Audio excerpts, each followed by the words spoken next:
तो स्वागत करते हैं आप सबका शो टाइम में और आज यहाँ एक्सप्लेन करने जा रहे हैं टीन वुल्फ का सीजन 4 का एपिसोड नंबर 1। तो चलिए शुरू करते हैं। और गाइज इस नई सीजन की शुरुआत हो रही है जहां पर हमने देखा एलिसन मर चुकी है और शायद नए टास्क आने वाले हैं इस पूरी गैंग के पास में जो अब लीड करने जा रहा है स्कॉट। और हम देखते हैं इस वीडियो पे अगर हो जाएंगे 150 प्लस लाइक तो नेक्स्ट वीडियो अपलोड करूंगा जल्द से जल्द और लेगेसीज का नेक्स्ट एपिसोड कल अपलोड करूंगा। गाइज आई नो मैं थोड़ा लेट चल रहा हूं बट अगर आप करोगे लाइक तो मैं टाइम पे अपलोड करता रहूंगा। तब तक के लिए लाइक करो, कमेंट करो और शुरू करते हैं इस एपिसोड को जहां पर हम देखते हैं मैक्सिको का सीन। और कुछ टाइम बीत चुका है जहां पर हम देखते हैं मैक्सिको के अंदर आ चुके हैं लिडिया और स्टाइल्स एक प्लान के साथ में, जहां पर लिडिया को लगता है कि वो गड़बड़ करने वाले हैं बट यहाँ पर स्टाइल आया है डेरिक को ढूंढने के लिए। हम देखते हैं वहां पर एक पार्टी में जाने का ट्राई करते हैं जहां पर वो हंटर की गैंग से मिलने वाले हैं और पता करने वाले हैं कि डेरिक के साथ उन्होंने क्या किया है और अगर वो जिंदा है तो उनके साथ उसे वापस भेज दे। और हम देख पाते हैं कि वो एक सीक्रेट पार्टी के अंदर जाते हैं जहां पर उनको वो हंटर माफिया पकड़ लेता है। उनको पता है कि वो कौन है और यहीं पर वो दादी अम्मा थी जिसने पिछली बार डेरिक को टॉर्चर किया था। हम देखते हैं वो डील करने का ट्राई करते हैं बट वो साफ करती है कि उसको डील में कोई इंटरेस्ट नहीं है और वो डेरिक को ढूंढने यहाँ पर आए क्यों है वैसे।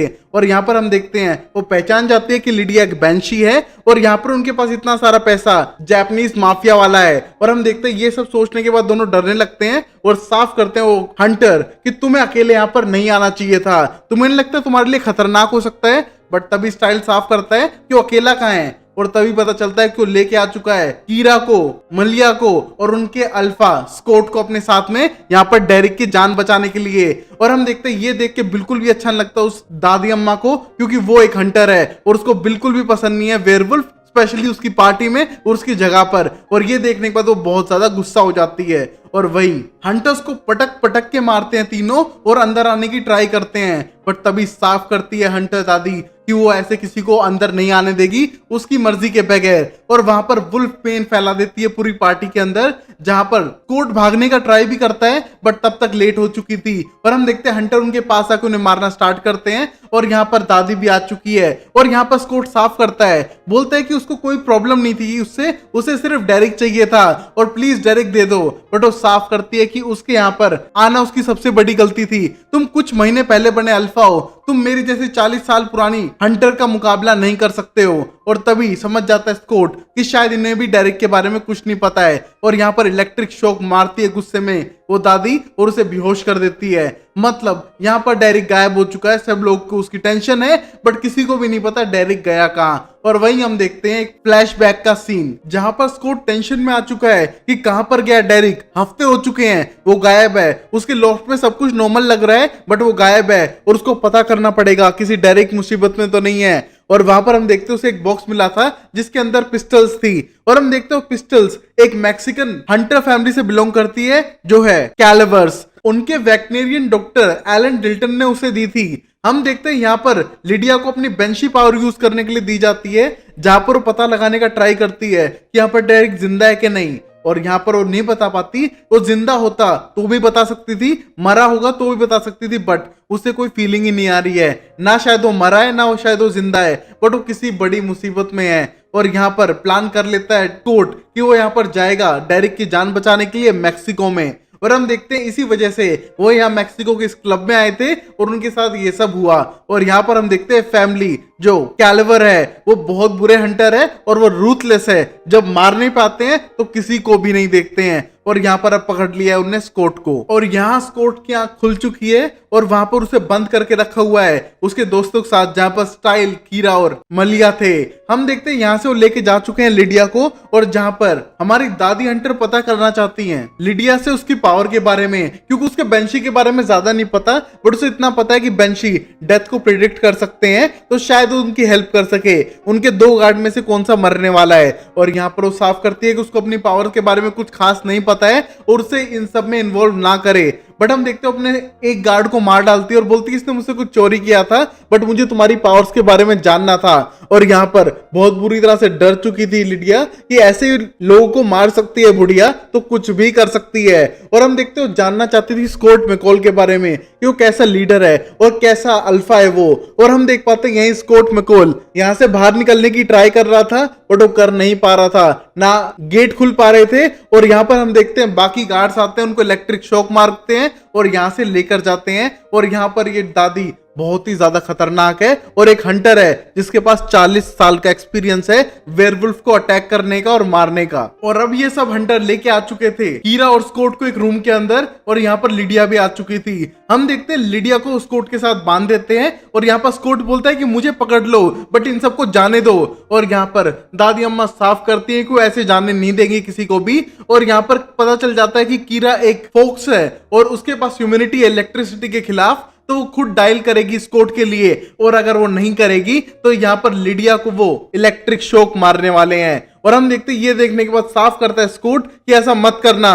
और हम देख पाते हैं हंटर्स को पता था लिडिया के पास हीलिंग कैपेबिलिटीज नहीं है और वो मर सकती है। और यहाँ पर ये अल्फा है स्कॉट जो कहीं ना कहीं बच जाएगा इलेक्ट्रिक शॉक से भी। और यहाँ पर हम देखते हैं हंटर जबरदस्ती उनसे कराने लग रहे थे और यहाँ पर ये कुछ भी नहीं कर पाते हैं। बट तभी वहां पर वो हंटर दादी आ चुकी थी और साफ करती है कि तुम सबको हम छोड़ देंगे बट कुछ क्वेश्चंस का आंसर करना पड़ेगा, और अगर आंसर नहीं हुआ तो स्कॉट तुम्हें इलेक्ट्रिक शॉक मारेगी कीरा, और अगर नहीं मारेगी तो हम लिडिया को इलेक्ट्रिक शॉक मारेंगे। और हम देखते हैं यहाँ पर स्कॉट एग्री हो जाता है क्योंकि उसे पता है लिडिया मर सकती है। हम देखते हैं सबसे पहला क्वेश्चन था कि डेरिक किसके पास है और कहाँ है। और हम देखते हैं साफ करता है स्कॉट कि अगर हमें पता होता तो हम यहाँ थोड़ा ना आते, हम भी उसे ढूंढ रहे हैं। बट दादी साफ करती है कि ये कोई आंसर नहीं है, इसको इलेक्ट्रिक शॉक मारो। और यहाँ पर इलेक्ट्रिक शॉक ना चाहते हुए भी कीरा को मारना पड़ता है और यहाँ पर कीरा को बहुत बुरा लग रहा था। और वहीं साहिल और मल्लिया को छोड़ दिया था उसी रूम के अंदर और वहां पर वो पता करना चाहते हैं कि उनके साथ क्या होने लग रहा है। और यहाँ पर मल्लिया तो फोकस कर नहीं पाती है,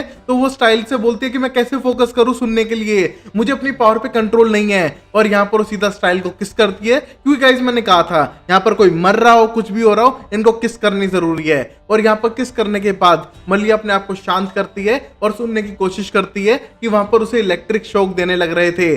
और वही हम देखते हैं इलेक्ट्रिक शॉक खाते हुए भी साफ करता है कि उसे नहीं पता कि कहां पर है डेरिक। और यहाँ पर साफ करती है दादी हंटर कि किसी भी तरह पता लगाना पड़ेगा स्कॉट को, कोई ऐसा है जो एक शेप शिफ्टर है जिसने डेरिक को पकड़ लिया है, उससे बचाना होगा उसे। और वो जो भी है वो बाइट से नहीं बना है बट हमें उसे पकड़ना होगा, तुम्हें बताना पड़ेगा डेरिक कहां पर है। बट स्कॉट साफ करता है उसे पता ही नहीं है इसके बारे में। और यहाँ पर दादी हंटर को और गुस्सा आता है और वहां पर वो फुल वोल्टेज में उसको करंट के शॉक देती है। और हम देखते हैं यहाँ पर दूर से सुन पा रही थी उसकी आवाज और पता लगाती है मलिया कि वो किसी ना किसी तरह से स्कॉट को मारने का कोशिश कर रहे हैं। और यहाँ पर स्टाइल डरने लगता है अपने दोस्त को मरते हुए देखकर। और यहाँ पर हम देख पाते हैं स्कॉट अपनी पूरी फोकस पावर लगाता है और पता करता है कि कोई एक थी जो स्क्रैच से टर्न हो सकती है, वो कोई और नहीं केट आर्जेंट है। हम देखते एकदम वो अपनी हथकड़ियों को तोड़ते हुए बोलता है वो केट है, शायद वो वापस आ चुकी है। और ये देख के मलिया बोलती है केट कौन है, मुझे उसका नाम सुनाई दिया।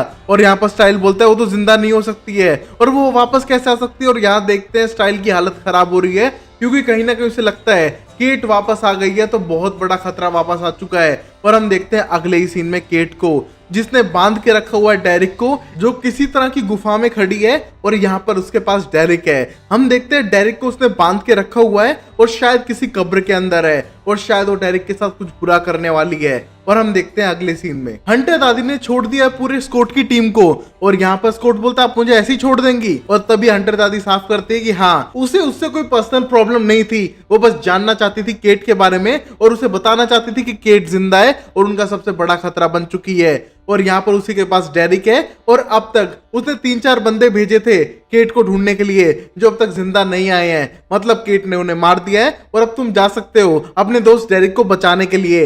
और यहाँ पर साफ करती है दादी कि वो जान चुकी है कि स्कॉट कैसा अल्फा है, बट अगर उसने कभी किसी इनोसेंट को टर्न किया वेयरवुल्फ में तो याद रखना उसकी पूरी टीम और उसकी फैमिली आएगी मारने के लिए स्कॉट को उसके घर तक। और यहाँ पर उसे वार्न करने के बाद एक गाइडेंस को भेजा था जिससे कि वो पहुंच सके केट को ढूंढने के लिए। और यहाँ पर हम देखते हैं ये गाइडेंस किसी और से नहीं उसे ब्रेंडन से मिलने वाली थी। ये वही लड़की है जिसने पहले आइजैक की जान बचाई थी और यहाँ पर वो अभी भी जिंदा थी। और हम देख पाते हैं ये एक तरह की मशीनरी है जो पैसों के लिए काम करती है अलग अलग ग्रुप्स के लिए। यहाँ पर हेल्प कर रही थी स्कॉट सब लोगों की केट को ढूंढने के लिए। और अब ये जाने लग रहे हैं एक पुराने चर्च की तरफ और जाते समय हम देख पाते हैं सबका क्वेश्चन था जैसे कि कीरा और मलिया का कि ये केट है कौन। और तभी हम देखते हैं स्टार्टिंग में तो बताना नहीं चाहते क्योंकि बोरिंग स्टोरी है, पर तभी उनके इंसिस्ट करने पे बताते हैं कि केट आर्जेंट एक हंटर थी जो थोड़ी साइकोपैथ थी। उसी ने हेल्स फैमिली के घर को जला दिया था, बट यहाँ पर पीटर और कोरा बच चुके थे।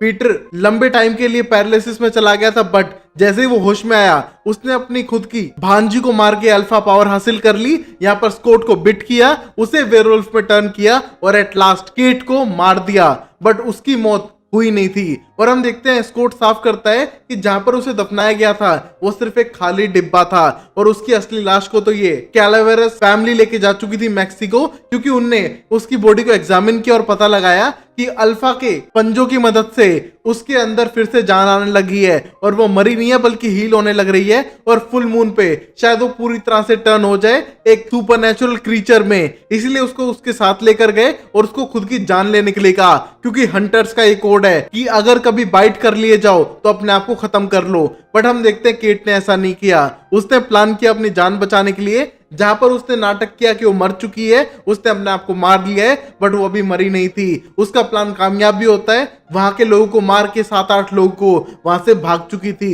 और अब खतरनाक हो चुकी है और अब डेरिक को भी शायद उसने किडनैप कर लिया है। और वहीं कीरा का क्वेश्चन था, तो मतलब वो एक वेयरवुल्फ बन चुकी है। बट तभी स्कॉट साफ करता है, नहीं, कभी कभी एक इंसान बाइट करने के बाद उसकी जैसी पर्सनैलिटी होती है वैसा रूप धारण कर लेता है सुपरनेचुरल के अंदर भी, तो शायद वो वेयरवुल्फ नहीं बनी है बल्कि कुछ और। बट तभी हम देखते हैं एकदम गाड़ी रुकती है जैसे कि वो किसी से टकराई हो, बट इस रेगिस्तान में कौन हो सकता है। और यहाँ पर ब्रेंडन का क्वेश्चन था कि गाड़ी क्यों रोक दी, हमको सूरज ढलने से पहले वहां पर पहुंचना होगा वरना गड़बड़ हो सकती है। और यहाँ पर हम देखते हैं स्टाइल साफ करता है, स्कॉट तुम जाओ उसके साथ में, हम गाड़ी सही करके ही आएंगे। और यहाँ पर हम देखते हैं स्कॉट को भेज देते हैं, जहां पर वो जाने से पहले हग करता है कीरा को, और यहाँ पर कीरा उसकी टेंशन में थी। और हम देखते हैं यहाँ से स्कॉट जा चुका था और यहाँ पर गाड़ी सही करने की कोशिश करता है स्टाइल, बट वो हो नहीं पा रही थी। और तभी मलिया गाड़ी के टायर के पास से एक बड़ा सा नाखून निकालती है और ये देख के स्टाइल समझ आता है कि वो किसी चीज से नहीं टकराए थे बल्कि कोई चीज उनसे टकराई थी जो खतरनाक थी और इंसान तो बिल्कुल नहीं थी। और हम देखते हैं यहाँ पर रेगिस्तान के बीच में कोई ऐसी चीज है जो इनके पीछे पड़ चुकी है। और वहीं स्कॉट पहुंच चुका था उस चर्च तक और पता लगता है कि यहाँ एक बड़ा भूकंप आया था और सारी चीजें खत्म हो चुकी थी सिर्फ उस चर्च को छोड़ के, क्योंकि उस चर्च के नीचे था एक एस्टेक टेम्पल जो एशियंट मायन लोगों का था और वहां पर नेगुला पीपल रहते थे जो कहीं ना कहीं शेप शिफ्टर हुआ करते थे वेयर जैगुआर्स, और उनकी वो जगह थी।